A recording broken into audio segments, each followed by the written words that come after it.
Šmakovkas mūzejs atrodas Daugavpilī, Rīgas ielā 22A. Tās sienas ir kā pergamenta lapas, uz kurām iekalti Latgales garšas stāsti. Šeit, kur Šmakovka plūst kā dzirkstošs upes strauts, mīlestība pret Latgales zemi un tās kulināro mantojumu iegūst jaunu dimensiju. Ieejot, sajūti, ka laiks apstājas. Senā Šmakovka burbuļo kā mīlas vēstule no pagātnes. Kokam mucās glabājas noslēpumainas receptes, kuras paudze pēc paudzes nodot tālāk. Dzēriens, kas ir vairāk nekā alkohols, tas ir Latgales dvēsele. Mūzeja ekspozīcija ir kā dzejolis, kur vārdi kļūst par garšas notīm. Izsekot Šmakovkas tapšanas procesu ir kā lasīt poēmu, kur katrs solis ir rindu pērlīte.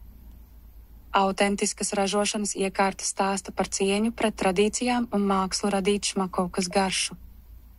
Ekskursijas gida pavadībā ir kā ceļojums cauri laikam, kur pagātne un tagadne mijas kā divi mīļotie cilvēki.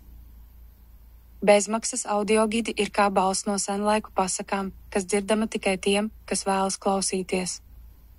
Un tad Šmakovkas degustācija. Tas ir kā romantiska tikšanās, kur glāze ir mīļotā acis un garša ir pirmā pieskāriena maigums. Zemnieku saimniecības sēlija Šmakovka ir kā mīlestības dāvana no Latgales zemes.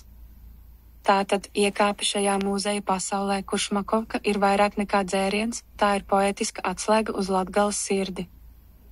Un kad iznāc ārā, zem debesīm, kur zvaigznes spīd kā Šmakovkas burbuļi, tu zināsi, mīlestība pret garšu un kultūru ir mūžīga.